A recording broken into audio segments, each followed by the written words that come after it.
समाधान हेल्पलाईनवर त्यांनी कॉल करून सांगितलं की रवी लांडगेंना मी मारून टाकणार आहे वगैरे असे काही भाषा केल्या. त्यांनी मला किंवा माझ्या कुटुंबातील कुठल्या सदस्याला धमकावण्याचा प्रकार केलेला नाही. पोलिसांनी त्यांना समज देऊन सोडून दिलेलं आहे. पिंपरी चिंचवडचे महापौर रवी लांडगे यांना जीवे मारण्याची धमकी देण्यात आलेली आहे. धमकी देणारी व्यक्ती नेमकी कोण आहे? ती व्यक्ती महापौरांना कुठं भेटली होती का? असे अनेक प्रश्न या निमित्तानं उपस्थित झालेत. स्वतः महापौर आत्ता आपल्यासोबत आहेत. महापौर, कोण आहे ही व्यक्ती आणि कुठं त्यानं धमकी तुम्हाला दिली? मला पोलिसांनी दिलेल्या माहितीनुसार काल संध्याकाळी 4 वाजता एक आशिष जामदाडे पाटील म्हणून एक व्यक्ती आहे, चिखलीमध्ये राहती. भोसरी MIDC मध्ये काहीतरी सुरक्षा रक्षक म्हणून काम करतात. समाधान हेल्पलाईनवर त्यांनी कॉल करून सांगितलं की रवी लांडगेंना मी मारून टाकणार आहे वगैरे असे काही भाषा केल्या. तर फोटो पाहिल्यानंतर मला जाणवलं ते व्यक्ती 1-2 वेळा मला घरी भेटून गेलेत, पण त्याला 2 वर्षाचा कालावधी होऊन गेलेला आहे. माझ्या आजीच्या 10व्याच्या किंवा 13व्याच्या कार्यक्रमात ते येऊन गेलते आणि मला एक पुस्तक पण भेट घेऊन दिलते, पण त्यावेळेस काही जाणवलं नाही. पण पोलिसांनी दिलेल्या माहितीनुसार त्यांचा डिवोर्स झालेला आहे, आईवडिलांपासून वेगळे राहतात, नगरचे आहेत पण चिखलीत राहतात. त्यामुळे मानसिक स्थिती थोडी खालावलेली असल्यामुळे असे स्टेटमेंट आलं, असं त्या निदर्शनात आले. तुम्हाला नेमकं कधी कळालं की त्यांनी अशी जीवे मारण्याची धमकी दिली? कारण थेट पोलिसांना फोन करून त्यांनी कळवलं. तुम्हाला काही त्याचा काही संपर्क त्यांनी साधला नाही कधीच? नाही, माझ्याशी त्यांचा जेव्हा मला भेटले होते घरी त्यानंतर कधीच संपर्क नाही झाला. पोलिसांनी मला रात्री 10-10:30च्या आसपास सांगितलं आणि त्यांचा फोटो मला पाठवला होता.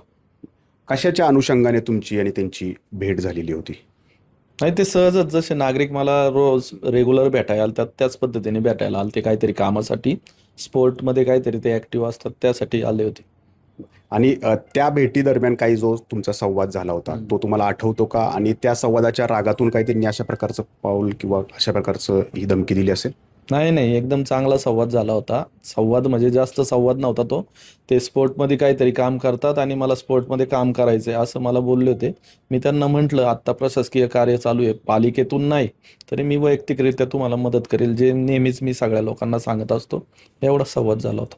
कुणाच्या सांगण्यावरून वगैरे त्यांनी अशी काही धमकी दिली असेल असा काही शंका तुम्हाला आहे? नाही, तशी काही शंका नाही. आता पोलिसांनी काय नेमकी कारवाई केली आहे किंवा आपण याबद्दल काय तक्रार केली आहे का? नाही, त्यांनी डायरेक्ट पोलिसांनाच फोन केला, त्यामुळे पोलिसांना त्यामध्ये गुन्हा दाखल करता येत नाही. त्यांनी मला किंवा माझ्या कुटुंबातील कुठल्या सदस्याला धमकावण्याचा प्रकार केलेला नाही. पोलिसांनी त्यांना समज देऊन सोडून दिलेलं आहे. तर पिंपरी चिंचवड पोलिसांनी त्या संबंधित व्यक्तीला बोलवलं आणि त्याला समज देऊन या ठिकाणी सोडण्यात आलेलं आहे. महापौरांनी त्या व्यक्तीची 1 ते 2 वेळा भेट झालेली होती, मात्र त्यानं हे का केलं याचा तपास किंवा याचा शोध जे आहे ते पोलीस या ठिकाणी लावतायत. आत्ता समज देऊन सोडण्यात आलेला आहे, परंतु पुढचा तपास अद्याप भोसरी पोलिसांकडून सुरूच आहे. कॅमेरामॅन शैलेश जाधवसह नाजीमुल्ला, ABP माझा, पिंपरी चिंचवड. ABP माझा, उघडा डोळे बघा नीट.